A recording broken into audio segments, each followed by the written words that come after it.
Hello everybody, welcome to Math 53 at Chabot College. My name is Matt Davis and I'm going to be your teacher for this semester. And I wanted to go ahead and give you a little bit of an introduction to myself and some of the different pages we're going to be using, and then also show you how to get started on a few things right here at the beginning of the semester, even some things you can get done before the semester starts. So I've got a couple pictures of myself here that you can have a look at. Neither of them is very good for picking me out of a lineup, but they do show you a little bit about what I'm interested in.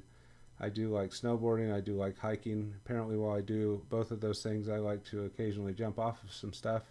In fact, I've also jumped off of bridges with a bungee cord attached, and I've jumped out of a plane with a parachute on.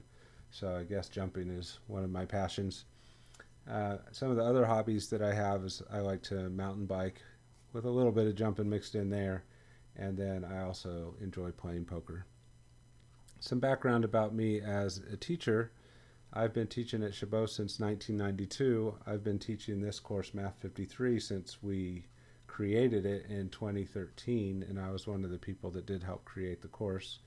And then I started teaching it as a hybrid, I think in 2014, and kind of slowly transitioned to the point where I had all of the lectures over on the video side. And fortunately, I had that all done before March of 2020 when COVID happened to all of us. And that was good for me in the sense that I already was ready to transition to online. I didn't have to make that happen over a weekend in March 2020 like a lot of my colleagues did. I was kind of ready for that to happen. I wasn't ready for everything COVID brought, but I was ready to switch over to online teaching, and I've been doing that every semester since COVID as well. And then some other experience that is useful to you is I've been teaching statistics since I started Chabot in 92, and most years I've taught between 5 and 7 sections of statistics a year, so I do a ton of that, and I know that course really well. The reason that's relevant to you guys is a lot of you will take Math 43 as your GE transfer course, and so I know what you need to know for that course, and I know what to do in Math 53 to help get you ready. And then for those of you that are not going on to do that, there are still some statistics elements in Math 53, and I feel very comfortable presenting those to you with my background. All right, so there's a little bit about me. Now let's move on to some of the pages that we're going to use through the course. All right, so we'll start in Canvas. You should have access to Canvas already as a Chabot student, and if you're enrolled in Math 53 already, then when you sign in, Math 53 should be one of the tiles for classes that you're enrolled in. You can click on that Math 53 tile, and that will take you to this page. So we don't use Canvas as the primary place of operation in my Math 53 classes. We use a web page I've made called the Math 53 page, and we use My Math Lab, which is tied in with the book and has homework and quizzes and some of our exam stuff there. And I will use the My Math Lab gradebook as the primary gradebook rather than Canvas. So most of our stuff is not going to happen in Canvas, but there are some things that are useful for you here. I added a Chabot student resources link. So there's Chabot tutoring in there, but there's also links to financial aid and counseling and all sorts of stuff there. If Chabot offers it as a resource, I think we've got it in this Chabot student resources page. So you can look through that if there's something that you're needing from Chabot as far as support goes. As far as support directly related to math goes, one of the most important ones that Canvas has in it is this link to Chabot tutoring.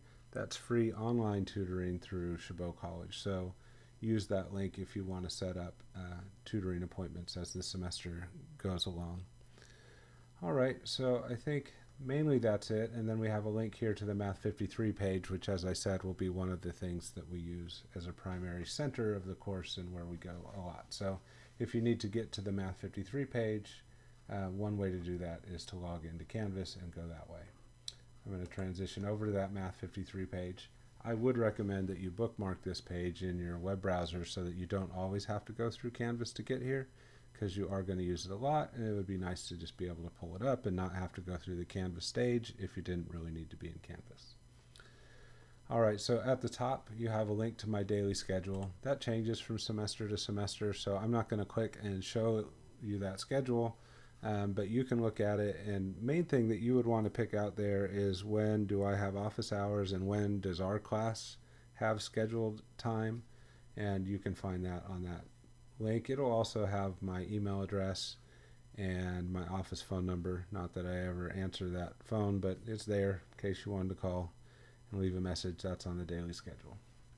Other links here for office hours that are held on Zoom or for collabs that we are doing on Zoom. If you're in a fully online class, you would use this Zoom link right here. So you'll be coming to this page to use this Zoom link probably fairly often.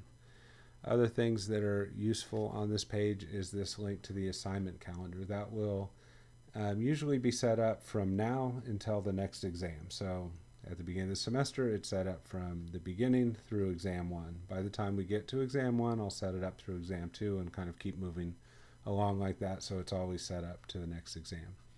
That'll tell you what you should be working on any given day, and it'll tell you what's due on any given day. So if there's ever a day where you're wondering, what should I be working on, you can look there and see. If you're ever wondering, is there anything due today, tomorrow, the next day, you can look at that assignment calendar, and it's going to have it there.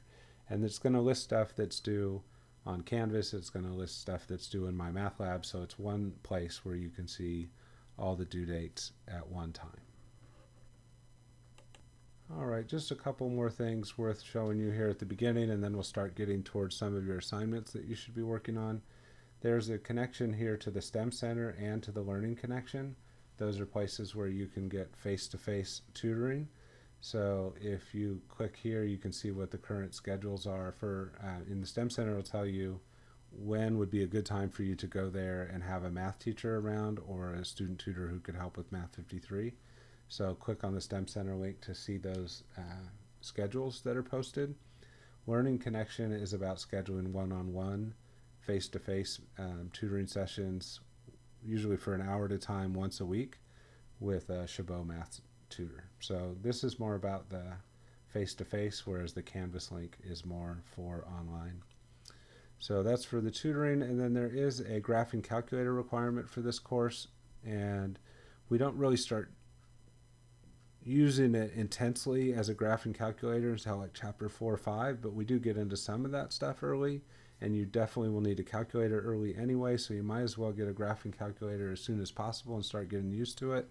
And one important thing to know is that if you click on this graphing calculator requirement link, it'll tell you what you need, but it'll also tell you about how you can get a free one for the semester from the STEM Center. So make sure you check that out. Why spend $150 for a brand new one when you can just go spend 5 minutes at the STEM Center and they'll check one out to you for free. So I highly recommend that. All right, so there's a little bit of a tour of some of the pages. Now let me show you what you need to do for your first few assignments. The first few assignments of the semester in this class are not actually math assignments. They're about getting ready for the course, getting to know the course, how it works, and getting kind of the right brain mindset going for that. So the first one of those is a syllabus quiz. So what you'll want to do for that is click here, and it'll take you to a PDF of the syllabus, and you can read through the syllabus and see what the class rules are and all the plans and the weights of different assignments and all that kind of stuff is on the syllabus. So read through that, and then when you're done with that, go back into Canvas, and we have a syllabus quiz right here in the Getting Started module, and that will give you an opportunity to test that knowledge. And feel free to make it open syllabus, so have the syllabus sitting there ready to go so that if you don't remember the answer to a question off the top of your head, you look it up. Don't guess at the syllabus quiz. If you don't remember, look it up in the syllabus. Have that ready. And when you take the syllabus quiz, most of the questions will be multiple choice, and Canvas will grade those. There's a few that are open-ended where you're writing a sentence or two or maybe a paragraph, and I will grade those myself. It all gets submitted at once, and you'll get an initial score that only represents the multiple choice.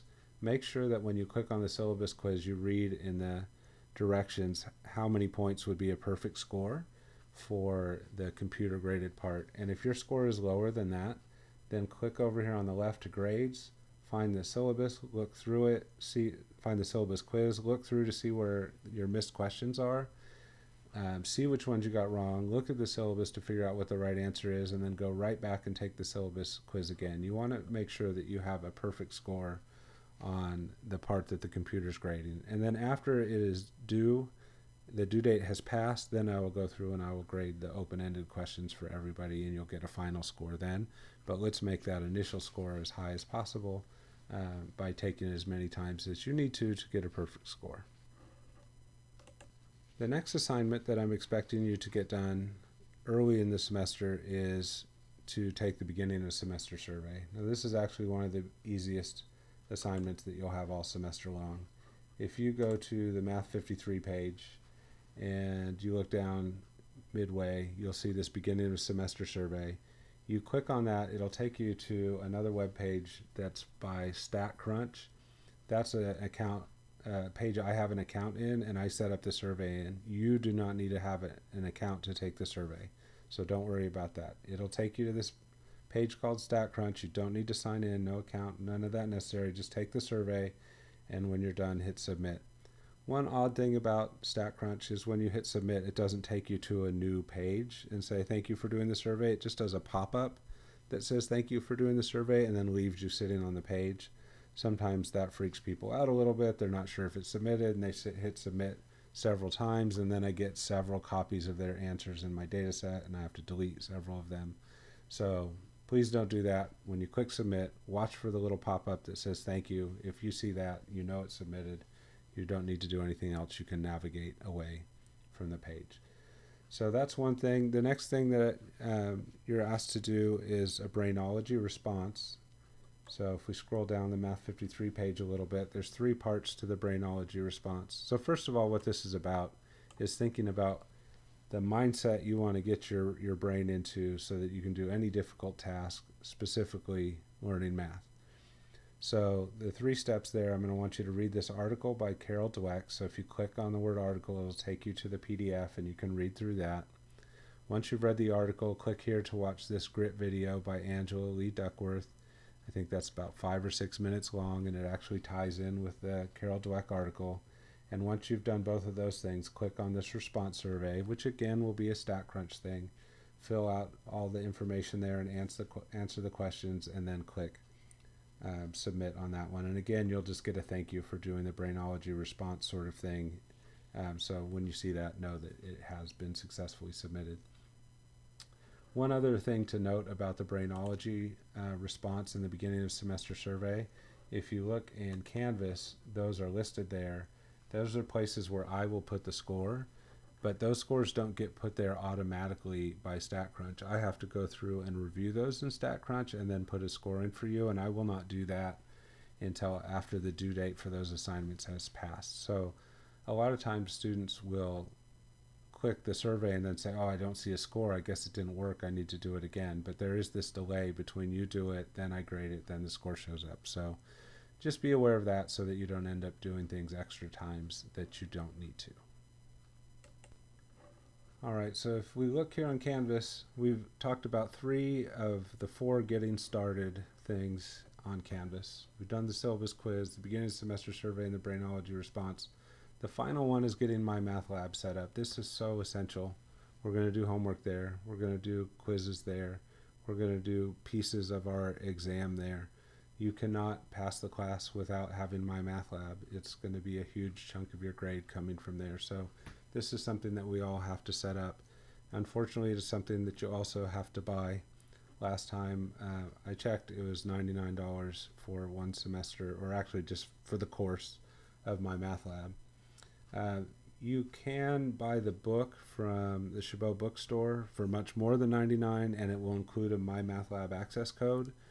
But most students don't do that, because if you just buy My Math Lab directly from My Math Lab for $99, then you get a copy of the ebook there, and most people are satisfied just having that ebook copy. But if you want the hard copy, then I would suggest buying it through the bookstore so you get your My Math Lab access included in that. All right, so how do we set that up? If you go to the Math 53 page and you scroll down to this other miscellaneous handouts, one of the things that's there is directions for setting up My Math Lab. When you get in that folder, you want to look for this one, My Math Lab FDOC, which stands for first day of class, but it's really just a document that you're going to use to set up My Math Lab. So if I double click on that, just show you a few quick key things. When you put your email in there, that's the one that when I send out announcements, they're going to go to that email address. Please use an email address that you check regularly.